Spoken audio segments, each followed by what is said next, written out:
Yeah, the honest to God truth is that's my addict mind talking, but I don't believe I'm ever going to do it again.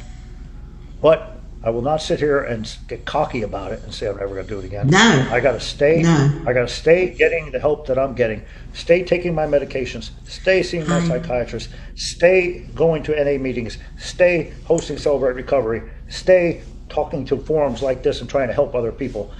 Stay in the system that I've built around me to keep me sober and keep me alive. If I don't, I know I'll die one way or the other. And I say that. I say, well, the book now. We all are going to die, Bruce. 100%. You know, even people like you that are superheroes. I mean, you know, let's just be honest. But let me go back to this real quick and say to you that you wrote about. You wrote something that I really enjoyed, and my favorite quote from your book is that if you're in the pit of pain, addiction, shame, or trauma, you are not alone. You are built for the battle. Because that's the name of your book, right? What does that look like for you? You know, like being built for the battle and saying that to other people. For me, that's easy. I say it to you. I say it to everybody else listening. When I get with people that are at their lowest, that are out there like the girl that I got run over for, things of that nature, they've been through trauma. There's very few people out there in active addiction, especially with opiates, that haven't hit a rock bottom that would scare most people to death. They probably wouldn't survive it. They have PTSD times 10. They've been raped, they've been robbed, they've been beaten, they've been homeless, they've been starving, they've been threatened, you name it. It's all part of the game if you're out there doing it. And they've survived it. They are resilient. They're alive today when all these others are dead. They have shown the strength to still be there. They might still be an addiction, but they're still alive. They have a chip in a chair, if you use the old poker reference. I'm still in the game. I'm still in the game with a chip in a chair. I can still get out of this. And there are people that have gotten out of it, and they're the ones like myself that come there and try to reach out to them and go, look, it can happen. But you have to decide it's going to happen. I can't make you do it. I can't do it for you, but I can be there to be your support. People tell me that I enable people by letting them in my home and giving them food and letting them eat, letting them clean and letting them rest. If that's the case, then so be it. But I'm not going to ever close my door on them because I can't live on the fact that if I close my door on someone tonight and tomorrow they overdose, and they may not have had I opened my door.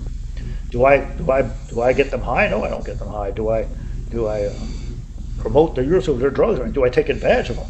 The women that tie to me. Why do so many women rely on this guy versus these other guys? And I'll tell you that I've never once, I can't say it here without getting offended somebody, but I've never once tried to sleep with them. I do a different thing when I'm talking one-on-one to a woman. I won't. If I try to sleep with the girl or have a date with her or have a relationship with her, then I'm no different than the pimp out there that's pimping her or selling her drugs. I'm the same guy. So I will not have a sexual relationship with any of them, and I never have. I tell them all that, down the road you get sober. If down the road you get sober, if down the road we stay friends, and down the road we decide we want to date each other in sobriety, then we'll go down that road then. But right now, while you're in addiction, I will not have a relationship with you. I can't, because if I do, I'm no different than a pimp that's sending you to work out there for his drugs out there, because I'm getting something from you, and I'm not going to be that person. And there's been girls that are super attractive. That one just called right there. She's gorgeous woman. But I can't cross that line, or I'm no different. And what am I doing? So that's where I get a lot of that from. And the men, I talk to them about, I've been there. I've been homeless. I've been without $1 in my pocket. I didn't have these military benefits. I didn't have these medical benefits. I didn't have this check. And this is how I did it. It can be done. It can be done. Is it easy? No, it's not easy. Of course it's not easy. But can it be done? Absolutely, it can be done. But you have to decide you're going to do it. And then if some people are there to help surround with support, all the better for it. Yeah, I mean, bravo to you, Bruce, for sticking with it, and bravo for you being a support system for so many. And I hope that keeps you working this sobriety, I hope that you stay sober, because you're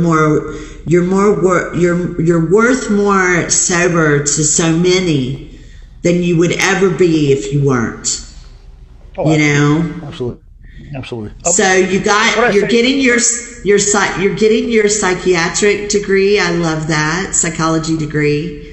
Will you have to stay in peer support because of your felonies that you've had? Yeah, I can't be a practicing psychiatrist. No, I can't be a practicing psychiatrist. My focus is addiction recovery. The sheepskin, the degree on paper is going to get me in the door. It's going to be part of a resume. But I'm not going to be able to work as a psychiatrist. It's going to have to be peer support. At veterans. Is that true? Even if they expunge your record, which they said they would do for me because I've only had one. Absolutely, 100% true.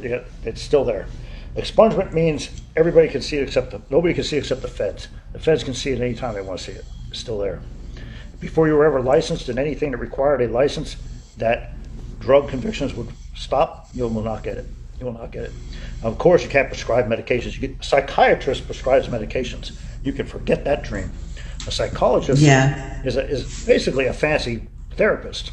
They're a therapist with a little bit more education. So I don't lose anything by not being able to be a psychologist. I don't even care. I'm not doing it for that. I'm doing it to get a piece of paper that earns credibility, gets me in a room. When I'm in the room with people in our program, our treatment staff, other than Chris, have never dealt with addiction in their lives or anything close. Do it personally. They all got these nice little sheepskins, these educations, their psychology degrees, their masters in psychology, they're this, they're that. I can go in there and talk to them at a level that reaches them. Okay, this guy has a degree too. Okay, maybe he doesn't. It's a shame that that matters to them. It shouldn't matter.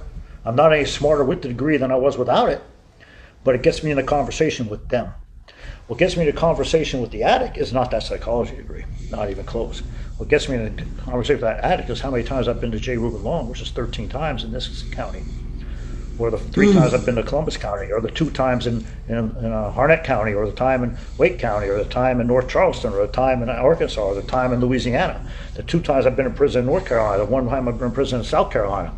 That's what gets me in a conversation. What gets me in a conversation is when I can speak to everything they want to speak about, any drug they're even thinking about taking, and know it. Not from personal use necessarily, but if I wasn't personal use, this person right here was using it, and this person right here was using it. Yeah. And I've been around it for years on end. It gives me credibility. Let me say this to you, because I had a veteran who we know say to me about jail that he liked it better than being out here. And I didn't understand it really, but that it was the constant noise and not having quiet, because for him that's an issue. But that wasn't the case for you. They would definitely have to, their symptoms are different than mine. Their brain's not racing like mine. My brain don't stop racing in jail. It's in 4 walls and racing. 23 in 1 schedule, 23 hours locked down, 1 hour race. Yeah. Oh no, it's too much for me. I just sit there, my brain just goes zoo, zoo, zoo, zoo. I read every book, I read everything that can possibly be read. I read, right. do everything I possibly do, and I'm going nuts the whole time. Because yours is hypervigilant. I can't get out of that mode. I can't get any rest. I can't get out of there fast enough. I am a caged, stinking animal. When I put that 17 years over my head, Nikki, I made it very clear to everyone that I'm not going to prison for 17 years. I will die first. And I guarantee you that would have been the case. When I went to Florida, I told my lawyer in no uncertain terms, do not let them come for me. Tell them very plainly, if they come for me, that it's going to end badly. I will not go peacefully. I do not want to hurt anyone else. But if they corner me, somebody's going to get hurt. And I'm not going to go because I'll be the last one hurt. The last bullet will be for me. And I couldn't be more serious when I've said it. I'm not going to die in prison. I'm not going to spend 17 years in prison at age 58. That's not going to happen. Thank God it didn't come to that. Thank God it didn't come to that. But it could have, and it would have had it gone down that road. That's me, not necessarily the next person. I want to say one thing, Nikki. Purpose. Losing my mother and my fiance and her children after that last time, the people closest to me in my life, I lost my purpose. Caring for my mother, caring for my fiance and her 2 young children was my purpose at that point. I lost my purpose completely. My new purpose is helping others. Without it, I would die. I don't know, I just know I would. If I didn't have a purpose now, a new purpose, which is to go out there and do outreach and try to reach those people that are where other people don't go. I get lectures from Madonna, I get lectures from other people in the program about where I'm going and what I'm doing because they know, and they tell me I can't stop, I gotta stop, I gotta stop. I said, I will not stop. I can go where you can't go or won't go. I can walk right now into the hotels down at Myrtle Beach, the prostitution and the gangs are running things, and I have credibility walking around that hotel. They don't say a word to me. They know who I am and they know what I'm trying to do, and they respect it, and I could go places others can't to try and help those people that others don't even reach out to. Am I successful? Very, very seldomly. Very, very seldomly. I would say probably out of 100 people, 99 don't make it out. Some make it out temporarily and go back. A lot of times I've pulled them out with their pimps and gang members talking crap to me going, they'll be back, Bruce. I don't know why you're wasting your time. They'll be back. And you know what? Probably so. And they are normally. But a seed's been planted, a chip in a chair. Maybe they'll come out another time. Maybe they'll come out another day. I can name a couple of people that I will remain nameless that are right there at the beach right now that are sober today that I brought out and kept them sober for a few weeks to a month or more before they got out on their own and have maintained their sobriety. Great for them. Did I do it? No, I didn't do it. I provided them a safe place to do it, where a girl didn't have to sell herself to get a place. Let's go back and say that you have to want sobriety. You have to really, really want it before it sticks. And you have to want your life to change it. You can't do that for people. You know, you can only plant seeds, and that's what you do so well, and I'm very appreciative for you doing that. I mean, there's a lot to be said for you, Bruce. Selfishly, I do it for me. If I didn't do it, I'd die too. I mean, it's wonderful to see their achievements. It's wonderful. It's so incredible to get the messages I get from people that are sober or people that thank me for this or thank me for that. It gives me great satisfaction, makes me feel good, makes it all worthwhile to me. But selfishly, it's keeping me alive.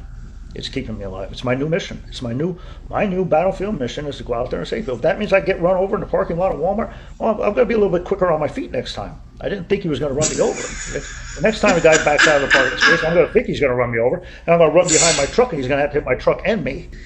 Well, Bruce, it has been extremely enlightening for you to be here, and I appreciate not only your service, but everything that you're doing, like I said, and I hope for everybody's sake that you stay sober, that you keep on doing what you're doing, and that you keep up the fight. Thank you so much, Nikki. Thank you so much. All right, I'm going to ask you to... Oh, good. Thank you. So, if you will, mute your mic. All right, everybody. Thank you so much for being here. We're at the end of our time. I wanted to say that you guys are fantastic for supporting this gentleman. Please be on the lookout for his book, Built for the Battle. I hope that you will support him in reading it. I don't think that you'll be sorry. I can't quit reading him on Facebook. If you follow me, you can find him in the Friends on Facebook and follow his story and along with what he's doing, because what he's doing is so very vital. Addiction is at an all-time high, and so is mental health issues in America. And unfortunately, it's been defunded to help people with mental health issues. So he is vital in that struggle. And so I appreciate everything he said today. Again, we are in TheraSonix Season 6 of Comp with a Cause. And if you want to get behind and help us raise awareness for all of these issues that we discussed today, for first responders and veterans of service of all countries, of all places around the world,